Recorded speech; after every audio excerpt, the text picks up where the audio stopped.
C'est bon. Bismillahirrahmanirrahim. Alors, bon, déjà, je m'adresse à vous. Salam alaikum wa rahmatullahi wa barakatuh. Je suis entouré, j'allais dire une sainte trinité, mais ils ne sont pas trois, ils sont quatre. De mes chers amis qui sont présents là. Et on va méditer ensemble une sourate que j'avais déjà méditée au Mali avec mes amis là-bas. Mais malheureusement, la qualité du son n'était pas bonne. Et puis, notre ami Ahmed m'avait dit que cette méditation du Coran était inexploitable. Et comme vous êtes là, et que c'est l'occasion aussi de pouvoir aussi interagir avec vous sur le Coran, et donc d'enrichir aussi mon propos, parce que quand on a la chance d'avoir des personnes ici, vous ne les voyez pas, mais moi je les vois, et croyez-moi, ce que je vois, c'est bon. Donc ce sont des personnes de qualité. Je vais taire leur nom parce qu'il ne faut pas qu'ils aient des histoires s'ils savent qu'ils sont avec moi. Je plaisante bien sûr. Et l'idée pour moi, c'est de replonger dans cette sourate, la sourate Al-Jumu'ah, et de méditer, de déguster, d'approfondir et au fond, oui, de laisser le Coran nous enseigner, de l'écouter attentivement comme il nous le demande, de prendre les passages et les relier ensemble, de voir les liens que ça peut avoir dans les autres passages du Coran et de voir aussi les liens que cela a sur notre compréhension de l'islam, sur notre réalité et ce que cela dit de notre monde. Oui, le Coran dit tout ça. Oui. Malgré le fait que certains pensent qu'en fait le Coran c'est juste dans un contexte précis, qui s'est adressé à des bédouins là-bas, et que même quand tu dis Rabb al-Alamin, al-Alamin veut dire la Mecque et Médine, comme dirait notre ami et frère Michael Privot, que je salue au passage. Hein. Mais bon, c'est pas sérieux, avec tout le respect que j'ai pour lui. Et il me l'a dit lui-même, il a pris ça de Jacques Michabi. Et à un moment, je disais, mais je lui ai pas dit, mais bon, parce que je suis un peu. Il y a des choses, je n'ose pas dire aux gens parce que je les respecte beaucoup, mais dans ma tête, je disais, mais il a laissé l'imam Malik poursuivre Jacqueline Chabi. Bon, quand même, pas, avec tout le respect que j'ai pour Jacqueline Chabi, mais bon, si tu veux changer d'imam, bon, on retrouve un imam meilleur quand même, quoi. Même si moi, je préfère qu'il faut être autonome intellectuellement et fonder sa propre pensée dans la continuité des plus grands. Mais il faut revenir donc au Coran, disons-le, et c'est la sourate Al-Jumu'ah. Donc ils vont intervenir de temps à autre, comme ils le veulent, s'ils le veulent. Je les questionnerai aussi. Et puis j'espère que cela fera une belle séance de méditation du Coran. Ça vous va là? Tout clair? Ok. Lisons d'abord le passage, ou les passages, et puis prenons le temps de les traduire et de les méditer ensemble. Et puis, bon, on essaiera de ne pas durer trop longtemps, peut-être 30 minutes. C'est ce que je dis toujours au début, mais après, on se retrouve avec des vidéos d'1 heure de temps. Le titre, on le médite après ou à la fin, quand on a tout lu? On verra, pourquoi pas. Lisons d'abord la sourate, en tout cas les premiers passages, et puis on verra. On verra où cela va nous mener. Bismillahirrahmanirrahim. A'udhu billahi minash shaytanir rajim. Bismillahirrahmanirrahim. Au nom de Dieu, le clément, le tout miséricordieux. Yusabbihu lillahi ma fis samawati wa ma fil ard. Al-Malik al-Quddus al-Aziz al-Hakim. Chante la gloire, chante pour Dieu. L'univers entier, les cieux et la terre, chante la gloire de Dieu, exalté soit-il. Al-Malik le roi. Al-Quddus le saint. Al-Aziz le tout-puissant. Al-Hakim le très sage. Il est celui qui a envoyé parmi ceux qui n'ont pas reçu le livre, Al-Ummiyun Rasulan, un messager. Minhum d'eux, issus d'eux. Yatlu alayhim ayatihi. Qui leur récite, qui leur relit, qui leur cite, qui leur lit et récite les signes de Dieu. Ayatihi. Wa yuzakkihim, et qui les élève, qui les purifie. وَيُزَكِّيهِمْ وَيُعَلِّمُهُمُ الْكِتَابَ وَالْحِكْمَةَ, et qui leur enseigne le livre والحكمة ainsi que la sagesse. وَإِنْ كَانُوا مِنْ قَبْلُ, car auparavant, avant cela, لَفِي ضَلَالٍ مُبِينٍ, ils étaient certes dans l'égarement évident. وَآخَرِينَ مِنْهُمْ, et d'autres parmi eux, parmi les Ummiyun, لَمَّا يَلْحَقُوا بِهِمْ, qui ne les ont pas encore rejoints. Wa huwa al-aziz al-hakim, et il est certes le tout-puissant, le très sage. Donc nous sommes dans la sourate al-Jumu'ah.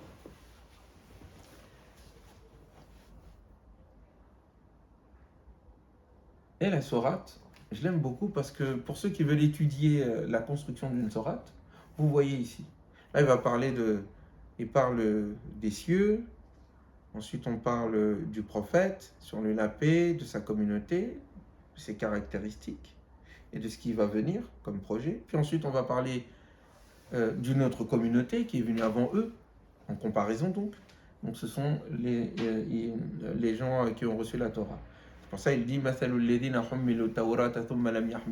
l'exemple de ceux qui ont reçu la Torah, mais qui n'ont pas pris de responsabilité, qui ne l'ont pas porté comme il se doit.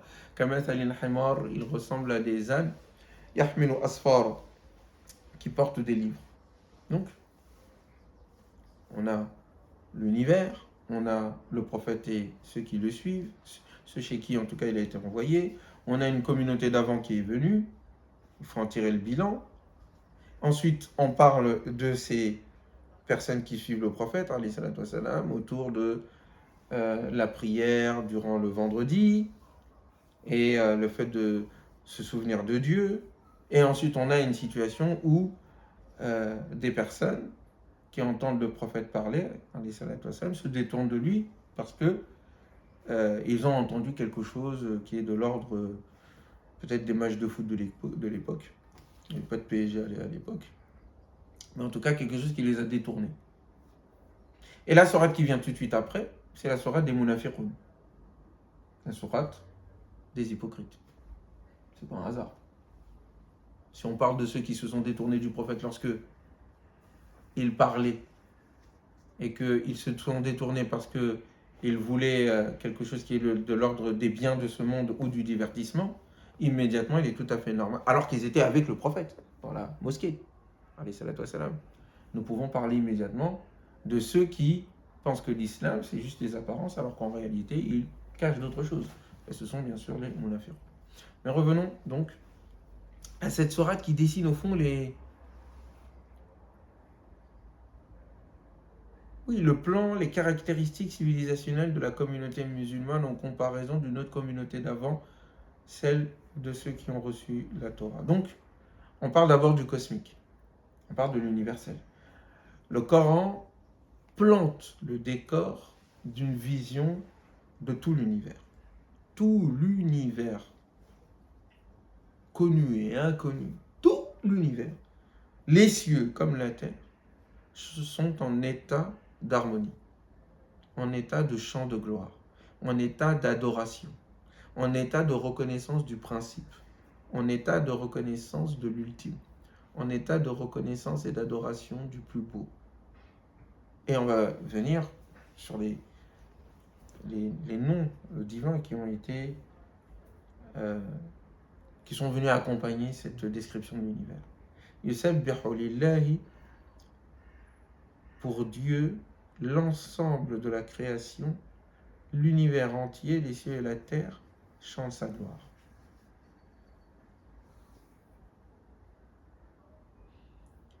Et l'enseignement que l'on peut tirer ici, au-delà de la clarté du propos,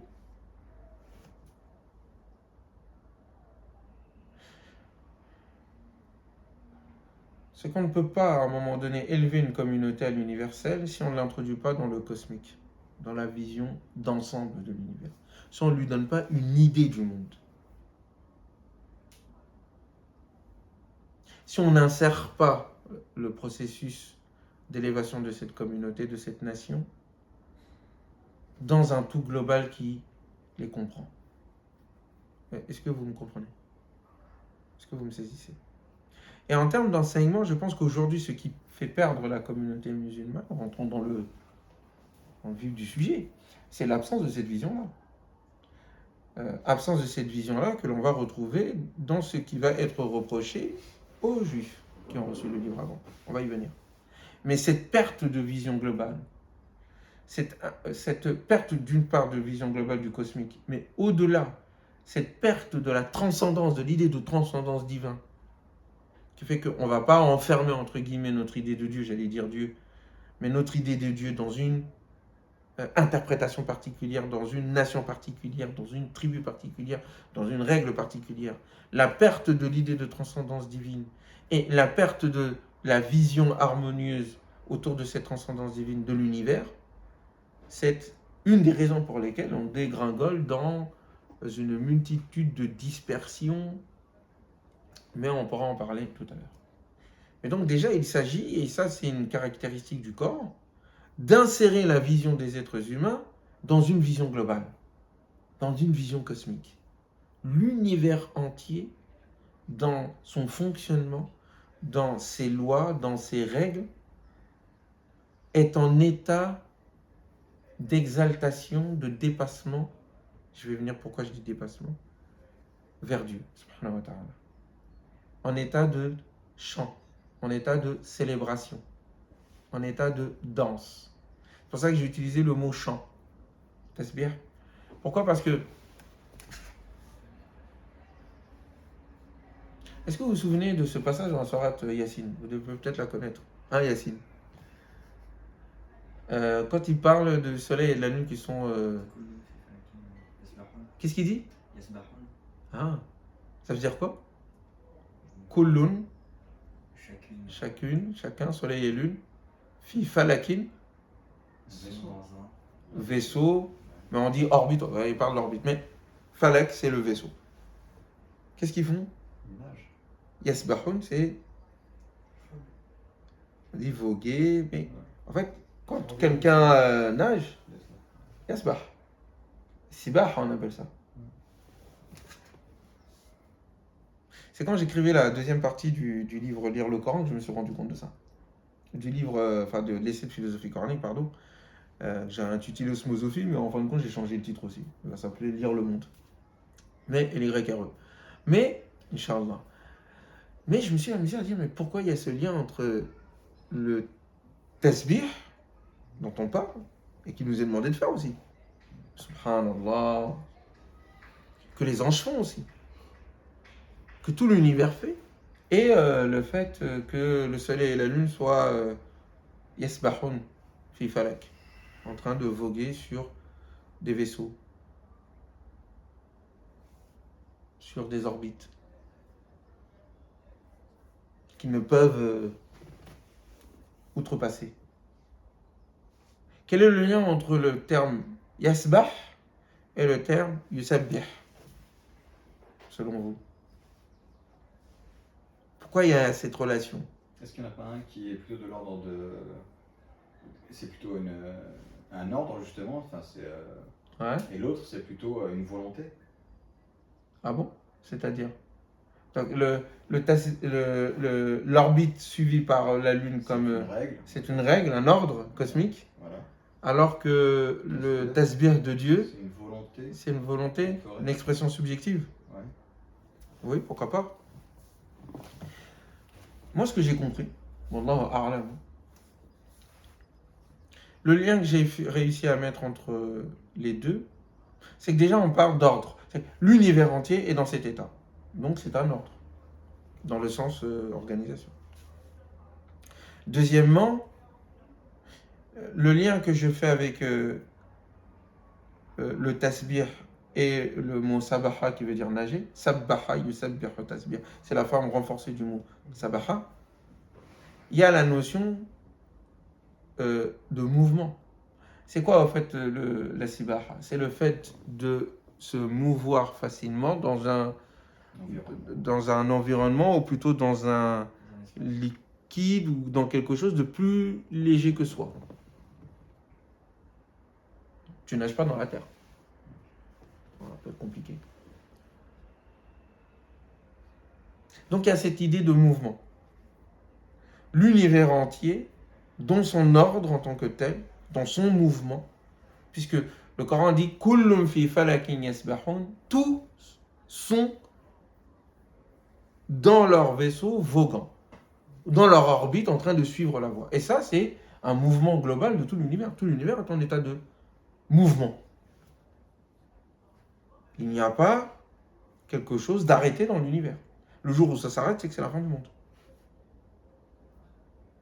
Donc tout est dans un orbite, tout est dans une voie, tout est en mouvement. Kullun fi falakin yasbahu. Très bien. Et en même temps, cet ordre-là, cosmique, indique, selon le Coran, que l'univers entier, wa in min shay'in, tout ce qui existe, il n'y a pas une chose qui ne soit pas en train d'exalter Dieu. Et le subhanallah, le tasbih, ça signifie le fait d'enlever tout ce qui est de l'ordre du défaut et de prêter tout ce qui est de l'ordre de l'idéal, du parfait.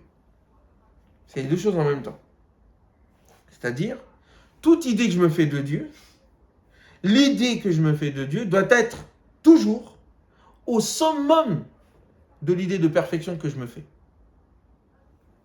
Et je dois en même temps, quand je glorifie, je dois en même temps enlever tout ce qui de près ou de loin est de l'ordre de l'imperfection. C'est ça le tasbih. C'est ça glorifier. Et donc vous comprenez que Dieu étant toujours au-delà, il est infini. Enfin non, Dieu n'est pas infini. Dieu est au-delà, il est absolu. Vous comprenez donc à ce moment-là, chaque fois que je me fais une idée de lui, je dois faire évoluer mon idée. On est d'accord ou pas? Ce fameux mouvement, en fait. Ce fameux mouvement. L'univers entier, dans son ordre établi, dans son mouvement, dans sa relation, est en situation de dépassement. Mais cette situation de dépassement et de mouvement infini, elle n'est que l'expression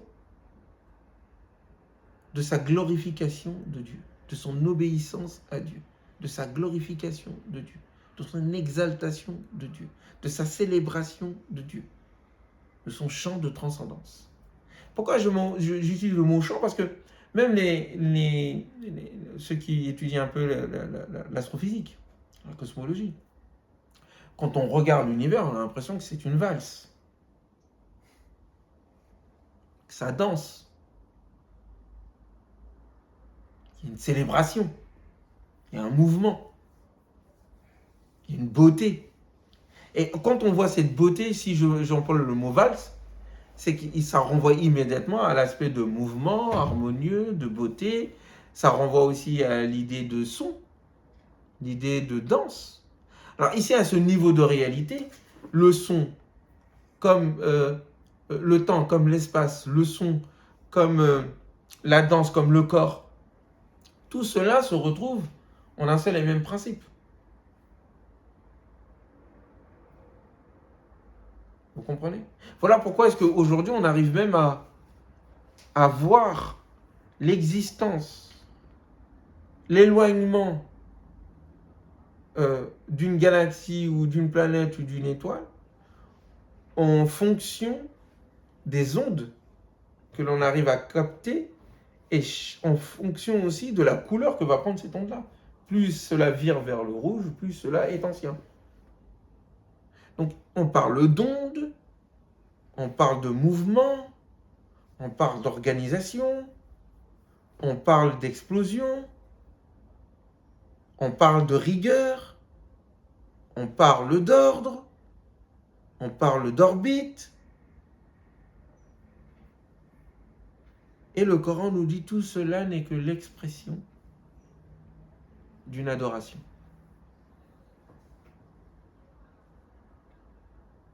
Est-ce que vous comprenez? Est-ce que vous saisissez? Ahmed, c'est clair? Je suis dans cette onde-là. Toi, t'es dans l'onde là. On a perdu Ahmed, ça y est, il est parti. Et c'est ce que j'ai appelé osmosophie. Cette vision globale que le Coran nous donne après à partir de cette notion de tasbih, le champ de transcendance, cette exaltation de tout l'univers, c'est ce que l'on retrouve dans l'ensemble de la création.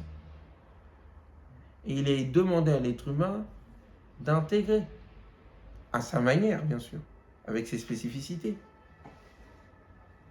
ce champ de transcendance, ce dépassement, ce champ de transcendance qui fait que on glorifie Dieu en purifiant notre idée de lui, de tout ce qui est imperfection, et en lui prêtant tout ce qui est de l'ordre du parfait et au-delà. Mais en faisant ce travail-là, il y a quelque chose qui se passe en nous. Qu'est-ce qui se passe en nous quand cette chose se passe? Quand on change et on corrige, on dépasse, nos idées de Dieu se dépassent. Qu'est-ce qui se passe? C'est une forme de tasbih. Oui, On change, mais on change, on évolue, on grandit, on s'élève. on s'élève, on se dépasse.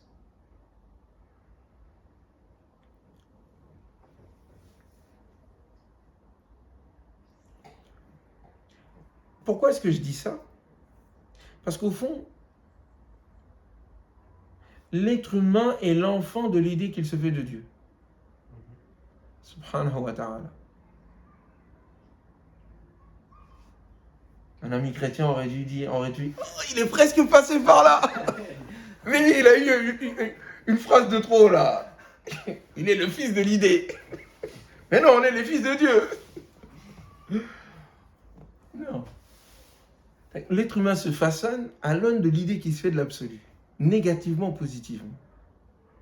Ça demande de la réflexion profonde et philosophique très profonde. Je me souviens d'un hadith qui va dans ce sens-là. Comment? Je suis à l'image de l'opinion que mon serviteur. Ah oui.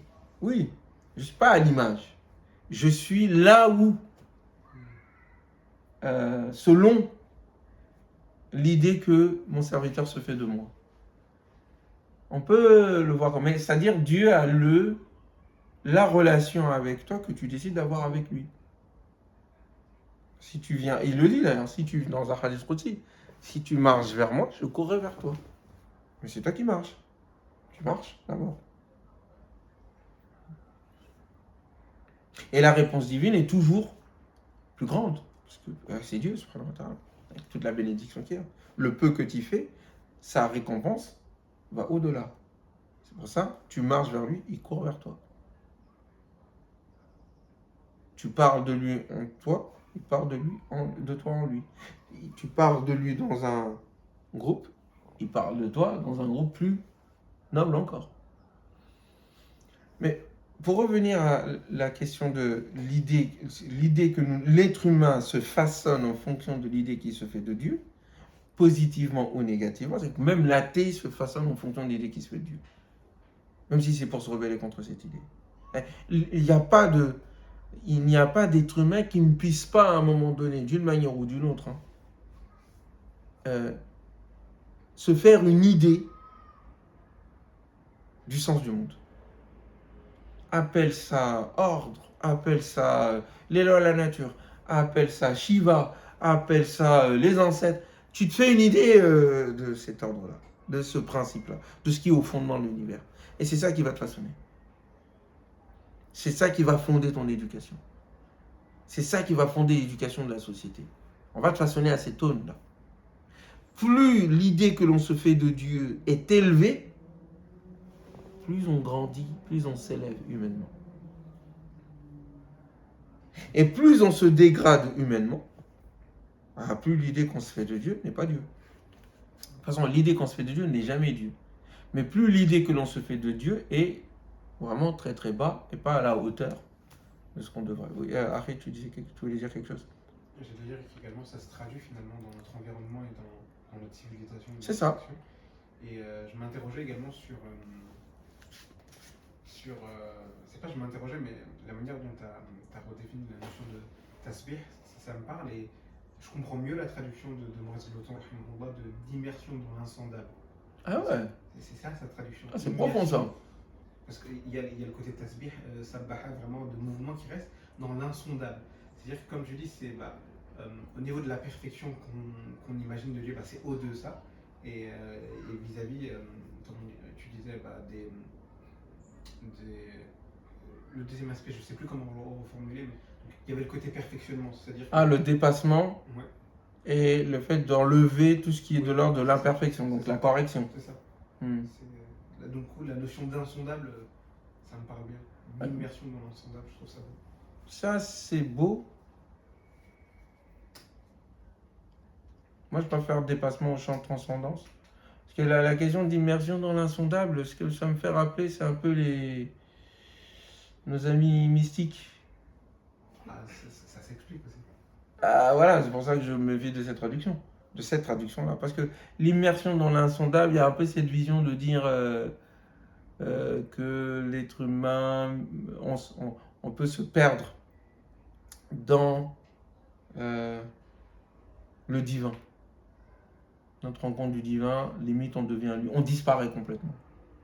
Ok, d'accord, je comprends. Tu vois, on disparaît, on devient le divin, il est en moi, je suis en lui, et puis tout le truc qui va avec. C'est pour ça que je me méfie un peu de ça. Ou alors de cette immersion, de cette perte de conscience de soi dans l'univers, dans le cosmos, dans le nirvana, dans le... Ok. Bon, il y a ça que je crains. Mais je trouve cette traduction assez belle. Si il y a tout cet ensemble qui est là. Moi, je préférerais le chant de transcendance. Célébration de la gloire de Dieu. Je préférerais ça. Mais, Wallah A'lam, c'est l'idée, c'est de comprendre le concept. Hein. Et après, la traduction, on Elle est verra. importante quand même. Bah, la traduction, c'est vrai. Bah, maintenant, je suis en train de me dire, ah non, c'est pas vrai. Ouais. La preuve en est avec.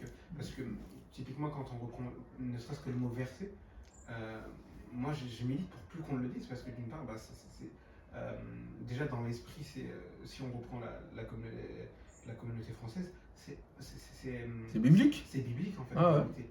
Et du coup, forcément. Et c'est poétique aussi. Les vers, les versets. Faut pas du tout. Et c'est pas dans cette Ouais. perspective-là. Et d'une part, en fait, c'est vide même, ça veut rien dire. Je sais pas, moi, au début, verset. Par contre, quand on dit signe, on sait que c'est quelque chose qui nous interpelle, qu'on peut C'est voir. ça. On peut même faire l'aller-retour entre le texte et l'univers. C'est ça. Pour rejoindre le début de ton propos, Exactement. qui est de s'insérer dans une conception cosmique et globale.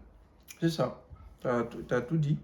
Et c'est vrai que maintenant, parce que j'allais dire c'est pas grave, mais c'était parce que je voulais garder une certaine politesse par rapport à Mos Gloton, c'est quand même c'est quand même un géant, tu vois. Mais les mots sont importants, c'est vrai. Bon, les mots sont importants dans leur relation. Parce qu'il il y a aussi des intégristes du mot.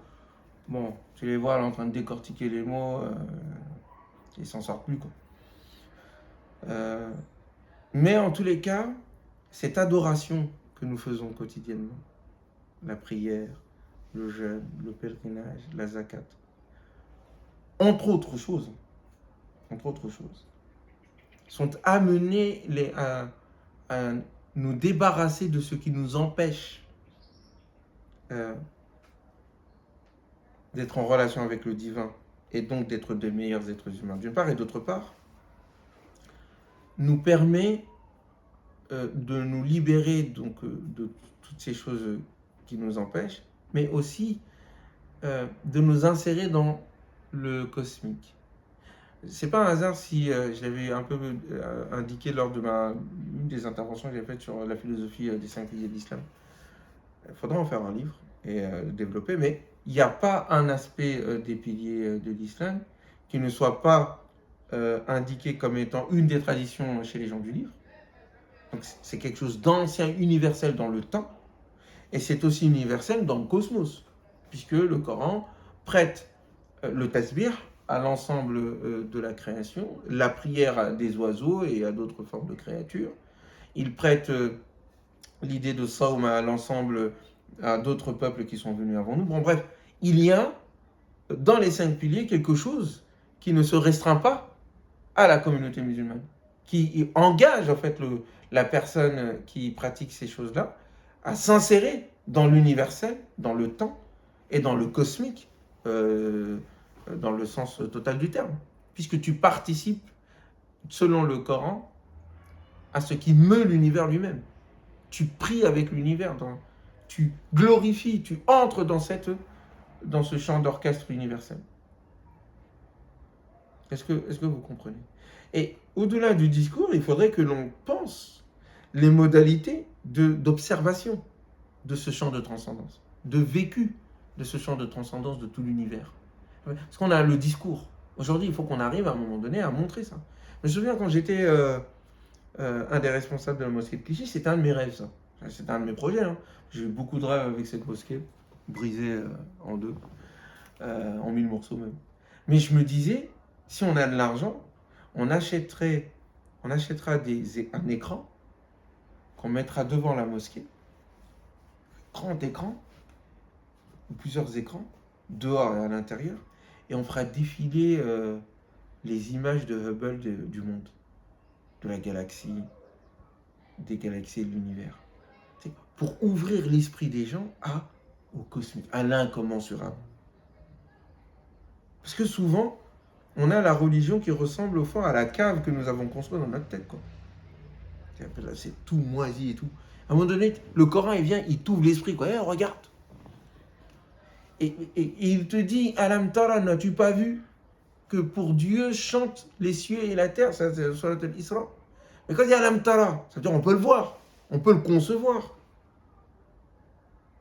Donc comment faire en sorte que dans notre éducation, dans notre quotidien, d'hommes de foi, de femmes de foi, mais au-delà même d'êtres humains, comment arriver à percevoir le tasbir de tout l'univers? Comment tu arrives à transposer ça? Que ça ne soit pas juste une observation comme ça, spirituelle, mystique, poétique, quoi. Ouais, c'est des poètes. Non, c'est l'ordre de l'univers lui-même et l'expression de quelque chose. L'expression d'une soumission. L'expression d'une adoration. Vous comprenez? Donc, yusabbihu lillahi ma fi samawati wa ma fi al-ard. Les cieux et la terre, dans leur entièreté, chantent la gloire de Dieu. Al-Malik. Oui, c'est normal. Donc, ce chant de transcendance que nous voyons dans l'harmonie de l'univers, j'ai parlé du cosmique, du cosmos, mais quand je dis cosmique, ça intègre aussi les atomes, ça intègre le chant des oiseaux, ça intègre notre cœur qui bat, ça intègre l'amour que l'on ressent pour sa femme ou que sa femme peut ressentir pour nous, que nos femmes peuvent ressentir pour nous, je l'espère. Ça peut rentrer dans tout ce qui existe, en fait, est en chant de transcendance, en vibration pour le divin. Et cette expression, nous le voyons dans son existence même. Très bien. Mais la question maintenant, c'est cet ordre-là, harmonieux, cette beauté, cette célébration. Quand vous voyez, je ne sais pas si vous voyez ces deux images qui me marquent à chaque fois quand je parle de tasbir. Premièrement, vous avez ces milliers d'oiseaux là qui volent ensemble et qui bougent ensemble. Je ne sais pas si vous avez déjà vu ça. C'est extraordinaire. Moi, quand je regarde ça avec mes enfants, je suis... Regardez, c'est magnifique. Deuxième chose, c'est les bancs de poissons pareils dans la mer. Il y en a un qui bouge, tout le monde bouge de même côté. Ouais.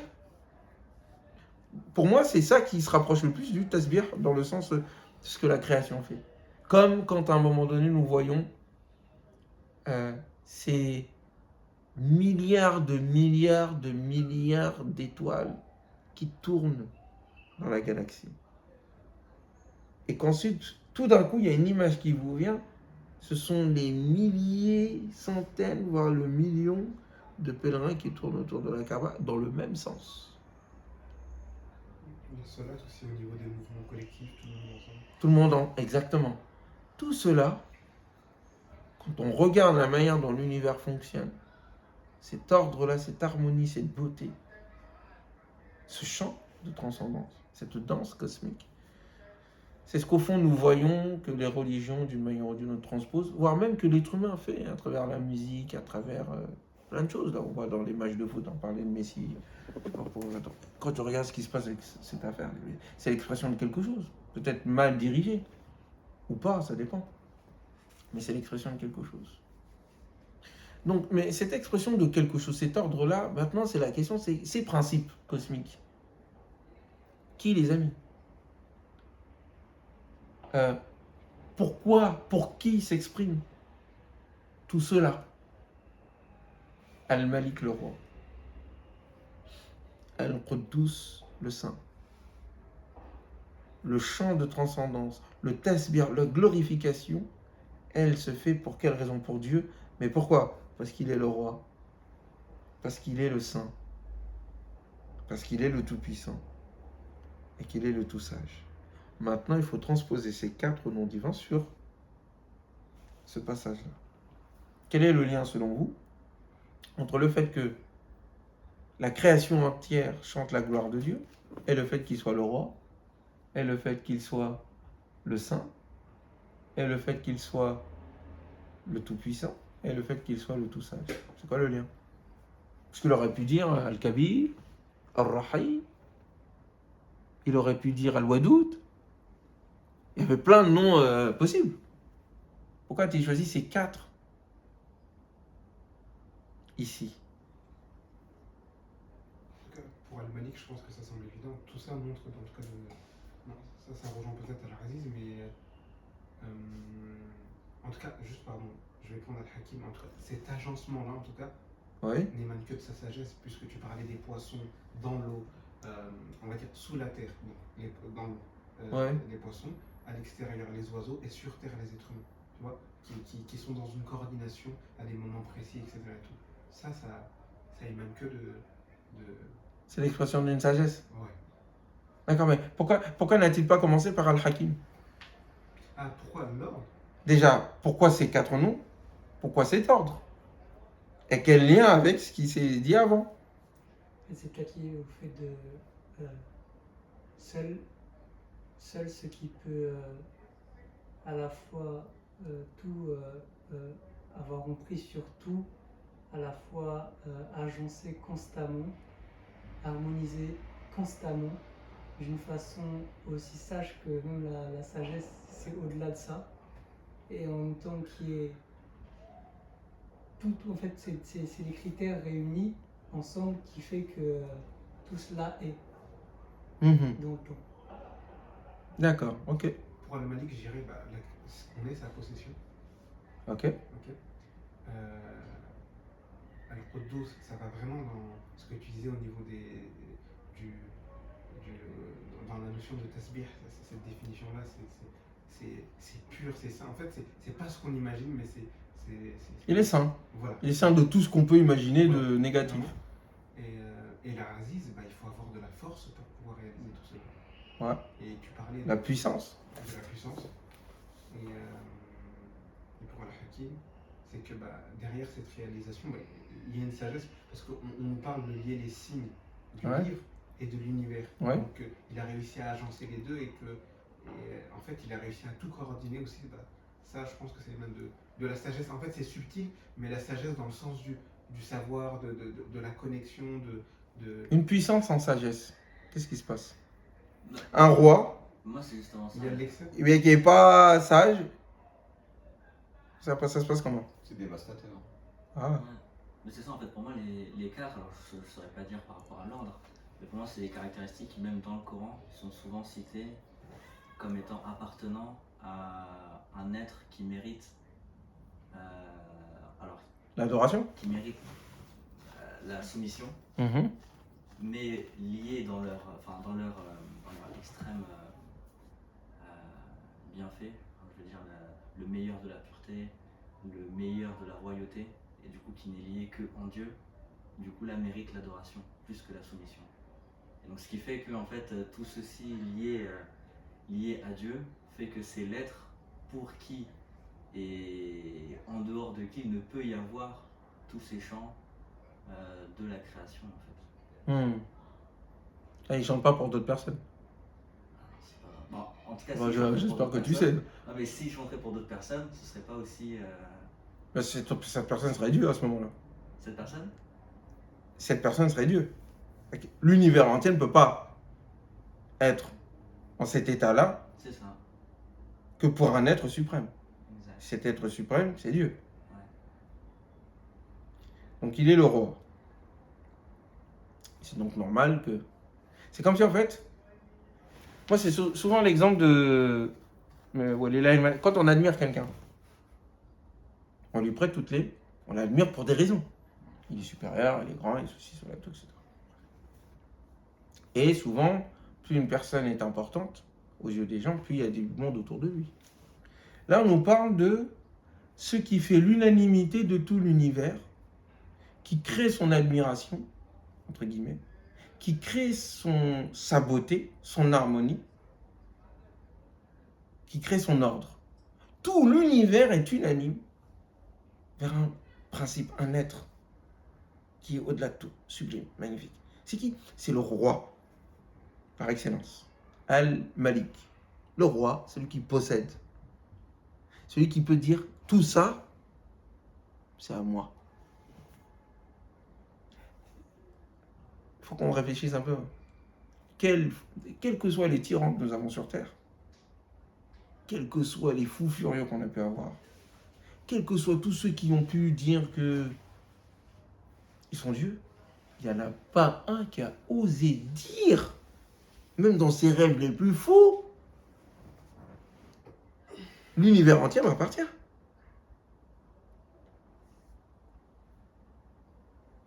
L'univers, immense là, c'est à moi. Personne. Personne n'oserait le dire. Le pays m'appartient, ces centaines de dames m'appartiennent, d'accord. Ce pays m'appartient, mais la terre entière m'appartient. Déjà, c'est chaud.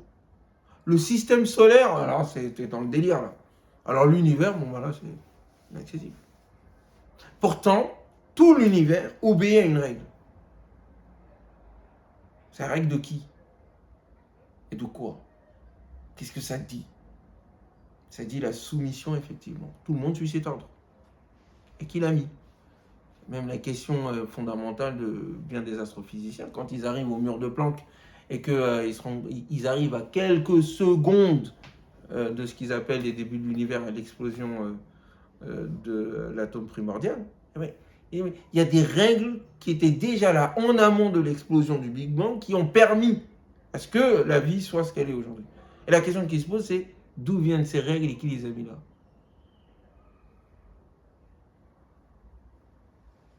Bon, après, on n'ose pas aller plus loin. Moi, on dit Dieu. Mais, donc, il est le possesseur, le roi de tout ceci. Deuxièmement, il est le saint. C'est pas un roi tyran. Il a dit le roi, il pense pas que c'est l'un des petits rois là qui agissent comme ça, comme ils veulent, s'ils veulent. Il est au-delà de tout ce que tu peux imaginer. Al-Quddus aussi, c'est le saint. Le saint, c'est dans ce sens-là. Il est saint. Saint de toute imperfection, pas de trucs bizarres, pas de. C'est pas un Dieu jaloux. Ça, c'est ce que j'avais entendu dans certaines traditions, notamment chez nos amis, quand ils parlent du Dieu de la Torah. Dieu est un Dieu jaloux. Dieu jaloux. Je vois tout de suite quelqu'un. Ah, mais il y a un hadith qui dit que. On ne parle pas de ça. On ne parle pas ici de cela. Quand on parle de la jalousie du Dieu de la Torah, il a peur qu'on le remplace par rapport à d'autres dieux. Et pas dans ces.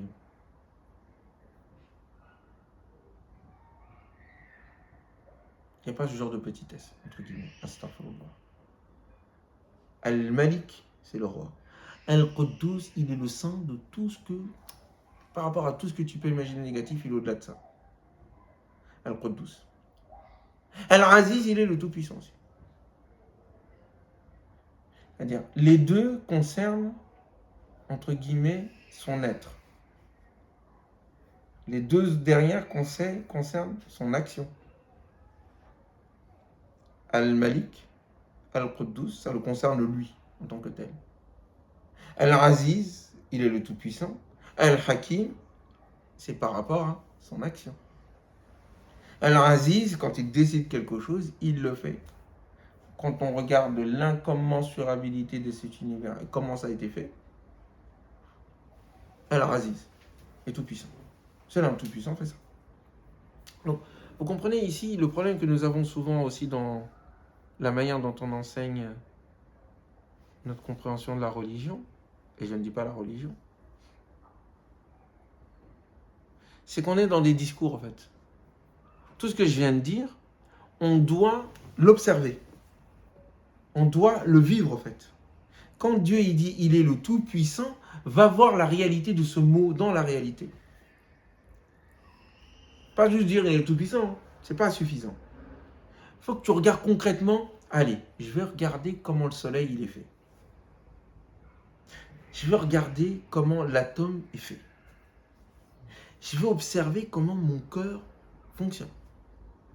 Je vais voir comment est-ce qu'un enfant est fait dans le ventre de sa mère. Comment on est venu, comment on est né. J'ai essayé de voir le fonctionnement de l'œil. L'œil. Allez. Et le cheveu. Comment le cheveu est fait? Comment ça a été imaginé même? Imagine le cheveu. Si tu n'avais jamais vu un cheveu, est-ce que tu aurais pu imaginer les cheveux? Moi, c'est toujours un truc qui faisait des choses comme ça, mais l'idée de l'eau. C'est extraordinaire l'eau. Mais si l'eau n'existait pas, est-ce qu'on aurait pu penser à l'idée de l'eau? Et comment l'eau est faite? Et comment ça se fait que ça nous correspond? Etc. etc. Al-Aziz. Et Al-Hakim, effectivement, ça va ensemble. Il est tout puissant, il est sage, et on voit sa sagesse. On en parlait tout à l'heure, mais on voit tout ce qui existe dans nos corps, existe dans l'univers. Il m'arrive quelquefois de regarder Je regardais des fourmis qui traînaient comme ça. Là. Pendant l'été, il y a des fourmis là, qui se baladent quelquefois ici chez moi. À cause des plantes qui sont là. Et je me dis, mais pourquoi cette fourmi existe? C'est quoi son but? Pourquoi et comment ça a été créé? Et comment est-ce qu'il fonctionne? Comment est-ce qu'il fonctionne en société? Tout ça, bien sûr, c'est parce que j'ai étudié un peu des fourmis, mais ça a des règles, ça a sa subsistance, ça existe pour un rôle défini. Tu enlèves tous les fourmis de la Terre, il y a une catastrophe qui aura lieu dans la nature. Bref, les scientifiques en parlent mieux que moi. Mais ce que j'essaye de dire, c'est que nous pouvons voir la sagesse de Dieu et sa toute-puissance dans toutes choses. Si nous prenons le temps d'étudier cette toute-puissance dans les choses, et pas seulement de rester dans le discours. Que nous voyons les condidis de l'univers entier chantent la gloire de Dieu, eh bien, va voir l'univers entier et regarde comment il chante la gloire de Dieu. Et c'est comme ça qu'on enracine la foi. Est-ce que vous comprenez? La foi ne s'enracine pas par des mots qu'on écrit dans du papier et que l'on récite par cœur. Oui. Non, mais continue, après je poserai ma question. La foi ne se construit pas là-dedans. La foi se construit sur les arguments et l'observation de l'univers.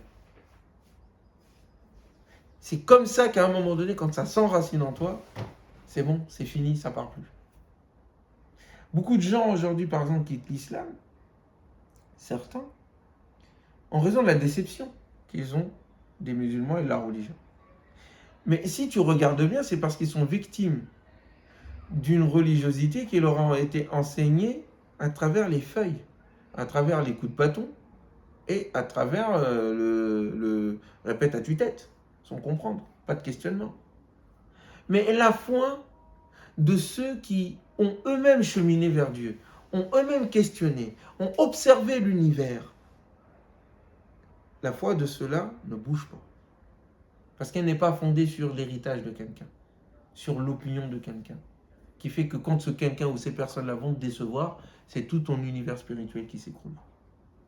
Aujourd'hui, la religiosité et sa fragilité dans le monde est due au fait que nous nous sommes coupés de la source même de la religion, c'est-à-dire le cœur et l'univers qui nous entoure.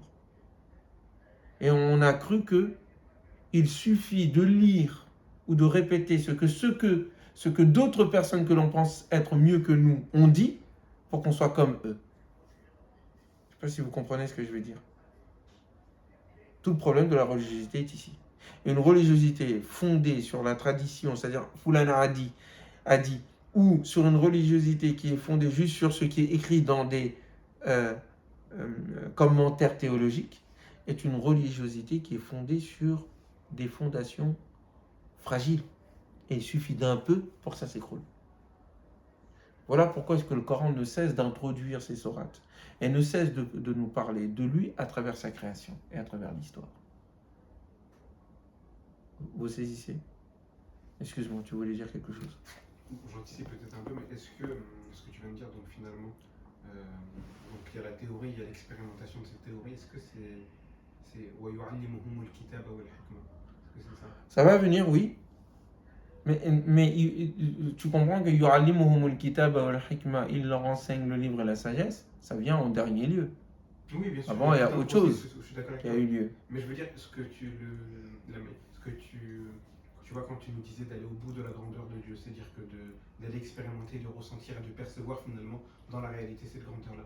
Est-ce que la notion de quand on dit وَيُعَلِّمُهُمُ الْكِتَابَ وَالْحِكْمَةَ, parce que récemment je lisais là-dessus et je me disais peut-être hikmah finalement c'est la traduction des enseignements de l'kitab dans la réalité. Parce que certains en faisant référence à la hikmah disent que c'est la sunna. Oui, mais la sunna, c'est pas autre chose que Oui, ça. non, mais du coup, c'est pour ça que je te disais, est-ce que tes propos vont dans le sens des futurs durs? Ça pourrait aller dans ce sens-là. Mais c'est pas vraiment que ça. Parce que hikmah, en fait, c'est plus lié avec la compréhension du sens des choses et la capacité de les mettre en place, de les concrétiser dans la réalité changeante. En tenant compte, la hikmah, c'est la capacité d'harmoniser les finalités avec les formes qui bougent et qui changent. Tu dois inventer à chaque fois. Tu dois trouver la finalité, donc en profondeur au-delà des formes, et tu dois réinventer la forme. Et savoir à quel moment tu dois le faire, de quelle manière, etc. etc. Donc oui, la hikmah est liée à la fois à la mise en place, mais à la mise en place à l'aune d'une vision. Ici, c'est pas tant la mise en place, même si effectivement dans l'éducation, il y a cette mise en place. Il y a cette mise en place. C'est-à-dire, il faut une vision, mais pour que la vision, on puisse la comprendre dans ce que le Coran dit et être habité par cela, il faut expérimenter cette vision. Il te dit que l'univers entier change la gloire de Dieu, observe l'univers entier. Vous comprenez? Très bien. Mais d'après vous maintenant, pourquoi est-ce qu'il va parler immédiatement? C'est étrange, hein, parce que si on écoute la vidéo que j'ai faite au Mali, c'est pas du tout les mêmes propos que j'ai tenus. Et c'est la même sourate. C'est l'environnement et le contexte qui a joué? Ça joue, les gens qui sont avec toi. J'ai dit plus ou moins ces choses-là, mais pas dans cet ordre-là et pas de cette manière. Et je suis sûr que si demain je suis avec d'autres personnes, ce sera différent. Et je suis sûr que dans 10 ans, quand je reviendrai là-dessus, Inch'Allah, j'espère si je suis encore vivant, j'irai autre chose. Le cœur reste le même. Mais ce que je peux en tirer, ça dépend de mon intelligence. Oui, ça va dans le sens. La nafid al-bahr qabla an tanfada kalimatu rabbi. Oui, et c'est la profondeur du livre est là en fait. Et donc même quand on parle de chant de glorification, vous vous rendez compte que là je reste en surface. Maintenant, la méditation que tu vas faire que c'est quoi le champ de transcendance, là c'est infini. Et d'autres personnes vont venir qui ont plus de connaissances que moi sur l'univers, vont dire des choses bien plus profondes que ce que moi je peux dire, sans doute. Vous comprenez? Mais la question que je vous pose, c'est pourquoi est-ce que tout de suite après on parle de... Parce que c'est une introduction ça. La sourate, ça introduit. Il a parlé de l'univers, il a parlé de Dieu. Très bien. Tout de suite après, il parle du prophète. Il parle des Ummiyoun, il parle d'un messager qui est issu d'eux, qui leur a été envoyé. Et ce messager agit d'une certaine manière parmi eux. Pour quelle raison? Pour les sortir de l'égarement. Pourquoi, selon vous, ici, immédiatement, nous parlons d'un prophète qui est envoyé au Ummiyoun, après nous avoir parlé du cosmos qui chante la gloire de Dieu et de qui est ce Dieu? Est-ce qu'il y a juste possibilité de relire le passage? Yusabbihu lillahi ma fi samawati wa ma fi al-ard. L'univers entier chante la gloire de Dieu. Al-Malik le roi, Al-Quddus le saint, Al-Aziz le tout-puissant, Al-Hakim le sage. Huwa alladhi, il est celui, ce Dieu donc. Ba'atha fil ummiyin, qui a envoyé parmi les ummiyun rasulan, un messager. Minhum. Yatlu, il leur récite ayatihi, ses signes. Wa yuzakkihim, et il les éduque, il les purifie, il les élève. Wa yu'allimuhum al-kitaba wal-hikma, et il leur enseigne le livre, wal-hikma, et la sagesse. Wa in kanu min qablu la fi dhalalin mubin. Auparavant, bien avant cela, ils étaient dans un égarement des plus évidents. Voilà ce que dit ce passage-là. Pourquoi est-ce que nous on était dans l'univers cosmique, là, tout d'un coup, boum, on atterrit, un messager envoyé chez les Ummiyun.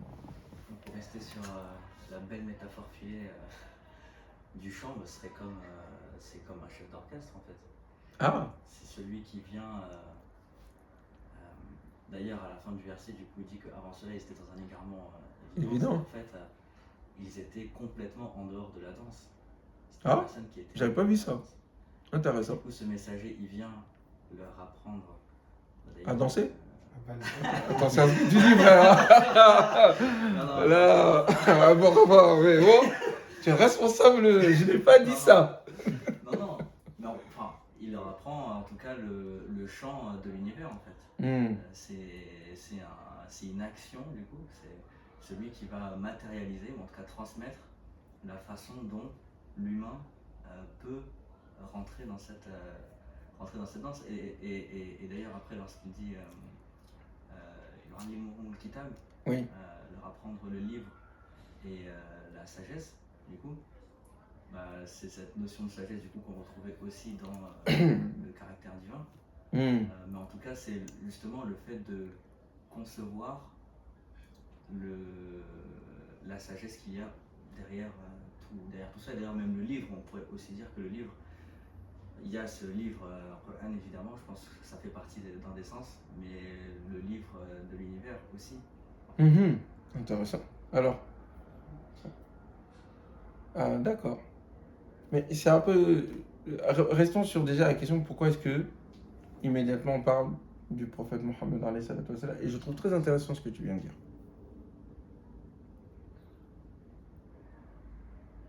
Mais peut-être que d'autres personnes ont quelque chose à ajouter là-dessus. Ta question, c'est le prophète Mohammed. Pourquoi est-ce qu'on parle on était là et on rentre dans ce sujet. Quel est le lien entre les deux passages? Ça, c'est l'art aussi de méditer le Coran. Comprendre les liens entre les passages, c'est comprendre le Coran. Ah, vous rentrez dans une mer infinie d'enseignements. Pourquoi ça et pas ça? La première partie, en fait, nous parle de l'extérieur, c'est-à-dire que c'est l'univers, c'est le cosmos, c'est les signes du divin Ouais. qu'on voit à travers l'univers. Et là, ce passage-là nous parle des signes qu'on trouve dans le livre. Mais alors pourquoi il parle du messager? Pourquoi est-ce que le messager est envoyé au Ummiyun? Quel est le lien entre l'envoi du messager au Ummiyun et l'ordre cosmique? Pour permettre la jonction entre le fait d'attirer le regard vers les signes du livre extérieur qui se déploient devant nous et permettre et ensuite d'attirer vers le regard vers notre signe d'un livre qui est dans la réflexion, dans la méditation de ces signes extérieurs. Pourquoi pas? D'accord. Voilà la compréhension que j'en ai. Mais elle rentre dans ce que vous venez de dire.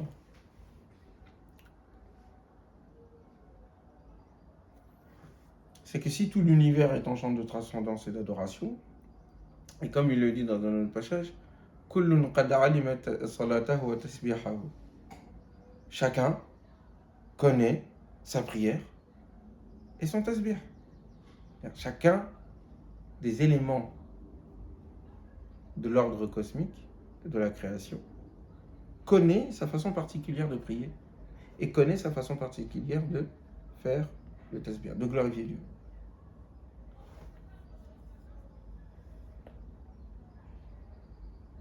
l'être humain fait partie de cet univers. Et c'est là où je dis, c'est intéressant ce que a dit notre ami Yassine. Le prophète, sur lui la paix, et les prophètes de façon générale, viennent aider les êtres humains à adorer Dieu, à participer à ce tasbih, cette adoration cosmique, mais à leur manière. C'est important ce que ici je dis, à leur manière. Pourquoi? Parce que on pourrait dire, mais il suffit d'observer l'univers, de méditer l'univers, de suivre les lois de la création, et basta, machallah. Dans ces cas-là, à quoi sert l'envoi d'un prophète? Certains diront ça Ah ouais. par rapport à la raison. Ouais. Quelqu'un pourrait dire ça. Non, mais il suffit de... Là, on rentre dans une religion naturelle. La religion naturelle est attestée par... Il y a une existence de religion naturelle, puisque l'islam dit que son fondement, c'est la fitra. Donc c'est une religion naturelle. Mais en même temps, il relie les religions célestes aussi, révélées. Il dit, c'est l'expression de cette religion fitra. Et moi, islam, je suis le développement ultime de la religion. Je suis sur la version cosmique, universelle, qui comprend toutes les versions et qui revient à l'origine. Très bien, mais si on s'en tenait qu'à l'aspect naturel, on dirait, mais il n'y a pas besoin de messager. Il ne s'agit pas à l'être humain de se fondre dans la nature, ce n'est pas son but. Le but, c'est pas de se fondre dans la nature. De participer à la nature, parmi les éléments, me sentir en osmose avec le cosmos. Et tous les trucs nuages comme ça, c'est pas de ça dont on parle. L'être humain ne doit pas devenir un vent, devient le vent, devient le champ, devient la fleur, devient le... Oh frère, redescends. On parle pas de ça. L'être humain reste un être humain. Et c'est en tant qu'être humain et ses spécificités qu'on va lui enseigner sa façon particulière d'adorer Dieu dans la civilisation terrestre. Est-ce que vous comprenez ce que je suis en train de dire là? Parce qu'il y a un peu ce danger dans le discours de dire, je vois un peu les musulmans modernisto-suiveurs. Ils vont dire, le Coran, écoutez, c'est la voie, c'est le Tao. Vous connaissez le Tao? C'est le Tao. C'est l'harmonie. C'est... Même la fleur, elle danse. Et je vois les frères un peu quelquefois, il y en a certains rentrent dans des délires, je dis, astaghfirullah mon frère, redescends. C'est pas du tout de ça dont le Coran parle. Oui, il demande le respect de la création. Oui, il demande à ce que nous tenions compte de nos besoins naturels. Bien sûr. Mais nos besoins naturels comprennent aussi nos besoins spirituels d'une part, et d'autre part, il nous a mis sur terre pour un rôle défini.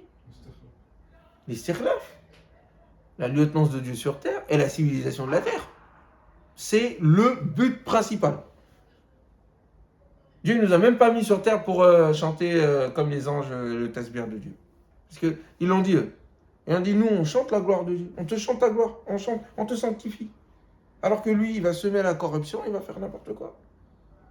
Et mais je sais ce que vous ne savez pas. Et nous avons enseigné à Adam tous les noms. Et donc, notre manière à nous de participer à l'adoration que Dieu subhanahu wa ta'ala veut de nous correspond à ce que nous sommes. Et correspond à ce que Dieu veut de nous spécifiquement. Il ne veut pas qu'on l'adore comme les oiseaux l'adorent. Il ne veut pas qu'on l'adore comme l'univers l'adore.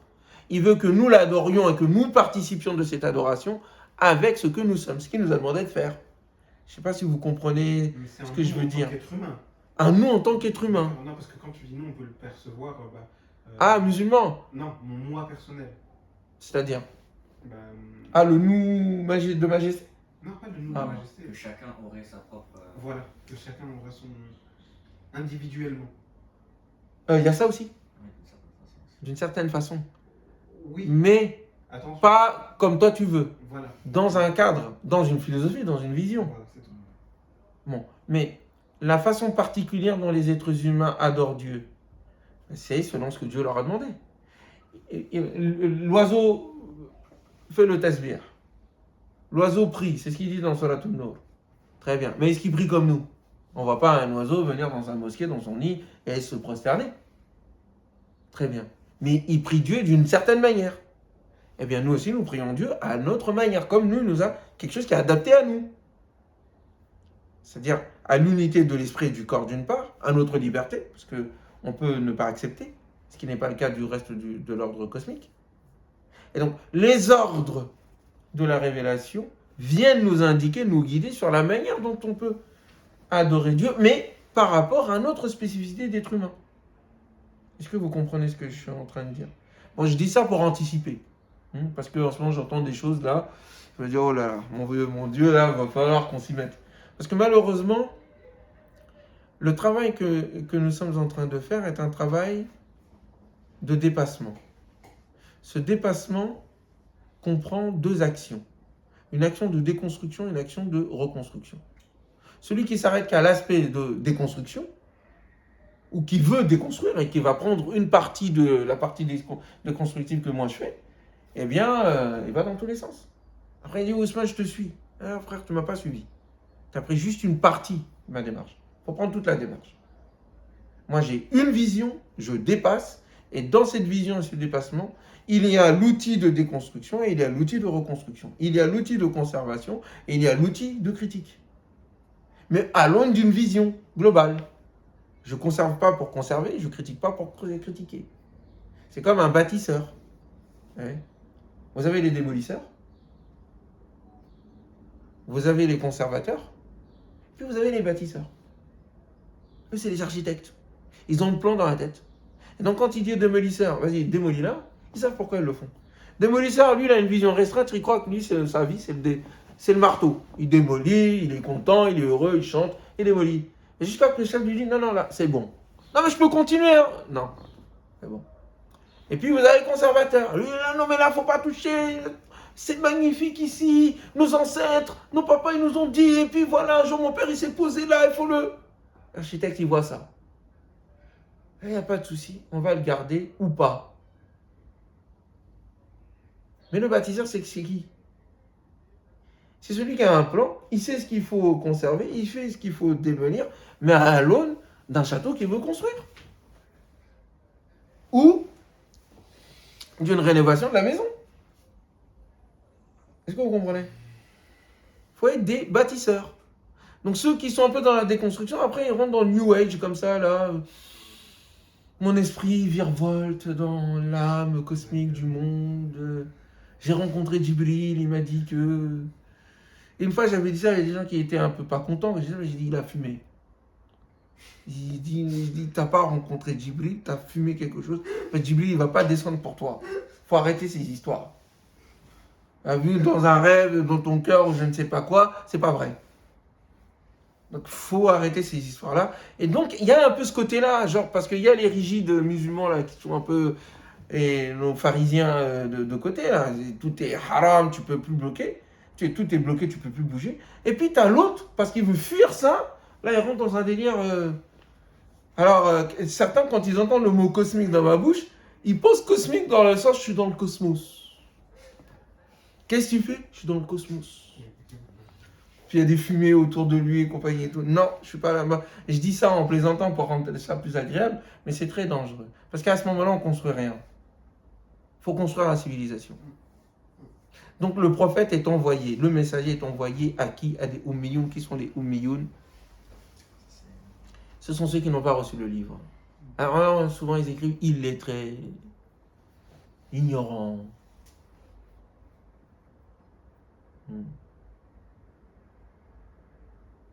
Si tous les Arabes étaient illettrés et que les Arabes étaient des Ummiyoun parce qu'ils étaient illettrés, il y avait beaucoup d'illettrisme chez les Arabes. Mais il y en avait aussi dans toutes les populations. La majorité des populations ne savaient pas lire et écrire. Très bien. Les Arabes n'avaient pas de culture civilisationnelle, ça c'est vrai. La seule culture qu'ils avaient, c'était la poésie. Le reste, rien. Il n'y a pas grand-chose, comparé aux Perses, aux Romains et autres, etc. Mais ils savaient lire et écrire. Il y avait des gens, il y avait un alphabet arabe. On a pu écrire quand même des choses. Donc dire que c'est des illettrés Ummiyoun, je pense que c'est une erreur d'interprétation. Le mot Ummiyun dans le Coran est à opposer à Ahl al-Kitab, les gens du livre. Les gens du livre. Quand vous êtes dans la sourate Ali Imran, Allah subhanahu wa ta'ala parle au prophète Mohammed alayhi salatu wassalam. Qu'est-ce qu'il dit? Dis, qul, à ceux qui ont reçu le livre,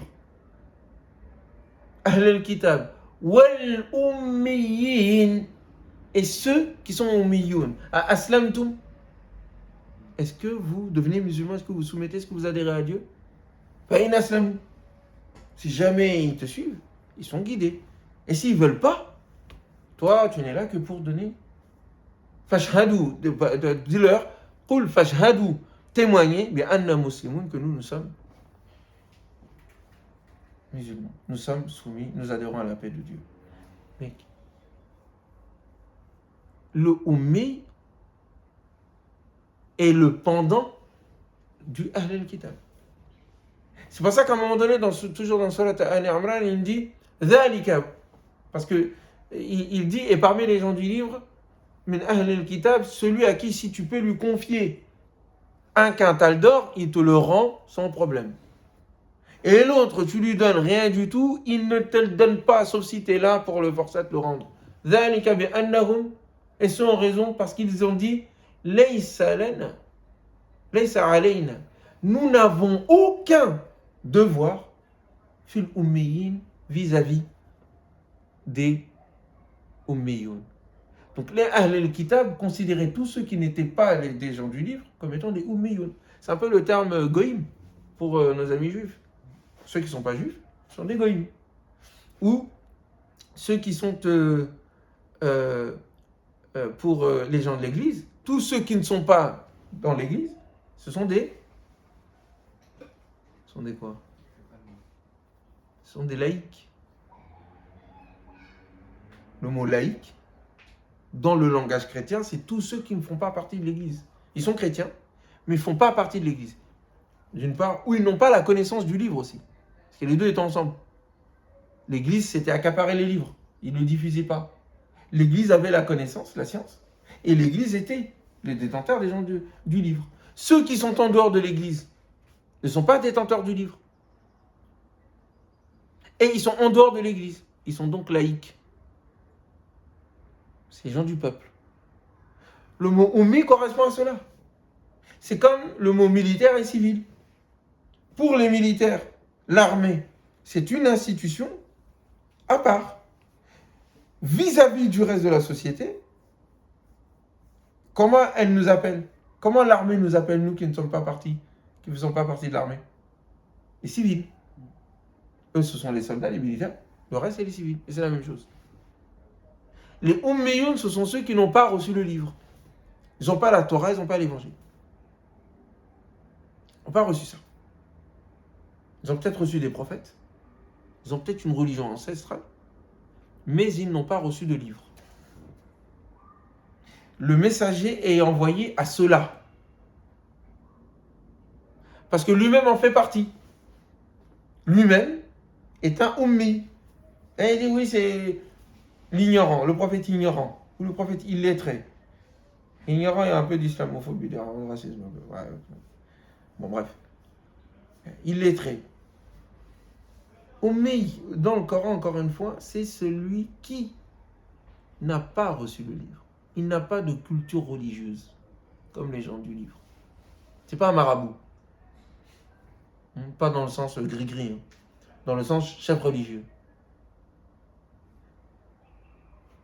Vous avez tous connu ça. Dans chaque village, il y a des familles qui sont considérées comme des imams.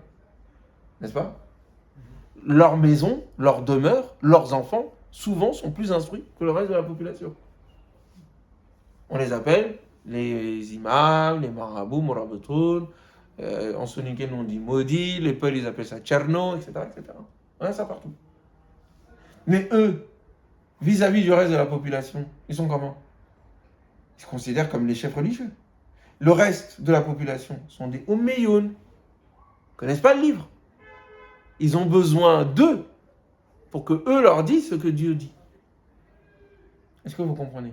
Maintenant, il s'agit d'envoyer à ces gens-là un livre pour eux. Et on va leur envoyer un messager qui est issu d'eux. C'est pas un évêque. C'est pas un rabbin. C'est pas le pape. C'est quelqu'un d'eux là, qui comprend leur réalité. Il n'a pas de livre non plus. Et de lui, je vais faire quelque chose qui sera supérieur à ce que j'ai fait avec les autres. Est-ce que vous comprenez pourquoi est-ce que tout de suite après cette question, il parle de gens qui ont reçu la Torah? C'est logique. Donc, il leur a enseigné le livre. Avant cela, il a envoyé le prophète, le messager, chez les Umayyun. Minhum yatlu alayhim, il leur récite les signes de Dieu, wa yuzakkihim, et il les élève, wa yuallimuhumul kitaba wal hikma, il leur enseigne le livre et la sagesse. On va s'arrêter ici pour l'instant, Inch'Allah. Il est quelle heure? 21h20.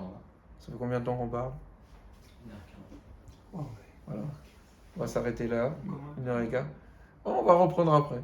Et je sais que vous n'êtes pas content, mais Inch'Allah, la suite c'est de la bombe.